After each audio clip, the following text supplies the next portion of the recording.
പുനലൂരിൽ രേഖകളില്ലാതെ ട്രെയിനിൽ കടത്താൻ ശ്രമിച്ച പണം പിടികൂടി. കൊല്ലം പുനലൂരിൽ രേഖകളില്ലാതെ ട്രെയിനിൽ കടത്താൻ ശ്രമിച്ച പണം പുനലൂർ റെയിൽവേ പോലീസ് പിടികൂടി.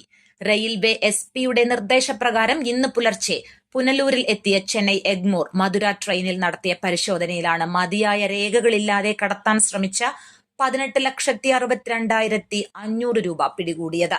അനധികൃതമായി പണം കൈവശം വെച്ചതിന് തമിഴ്നാട് മധുര സ്വദേശി ഗോവിന്ദരാജുവിനെ പുനലൂർ റെയിൽവേ പോലീസ് അറസ്റ്റ് ചെയ്തു. തുടർച്ചയായി ട്രെയിൻ മാർഗം അനധികൃതമായി കടത്തിവരുന്ന പണം പുനലൂർ റെയിൽവേ പോലീസ് പിടികൂടി വരികയാണ്. എന്നാൽ ഈ പണത്തിന്റെ ഉറവിടം പോലീസിന് കൃത്യമായി കണ്ടെത്താൻ കഴിഞ്ഞിട്ടില്ല. വരും ദിവസങ്ങളിൽ പരിശോധനകൾ ശക്തമാക്കുമെന്നും പിടികൂടിയ പണത്തിന്റെ ഉറവിടം ഉടനടി കണ്ടെത്തുമെന്നും പോലീസ് അറിയിച്ചു. ബഹുമാനപ്പെട്ട റെയിൽവേ എസ്പിയുടെ നിർദ്ദേശപ്രകാരം ഇന്ന് രാവിലെ ചെന്നൈ എഗ്മോർ ട്രെയിനിൽ സർപ്രൈസ് ചെക്കിംഗ് നടത്തിയിരുന്നു. അതിന്റെ ഭാഗമായി തമിഴ്നാട് മധുര സ്വദേശി ഗോവിന്ദരാജു എന്ന ആളുടെ കയ്യിൽ നിന്ന് ഇല്ലീഗൽ മണിയായ 18,62,500 രൂപ പിടിച്ചെടുത്തിട്ടുണ്ട്.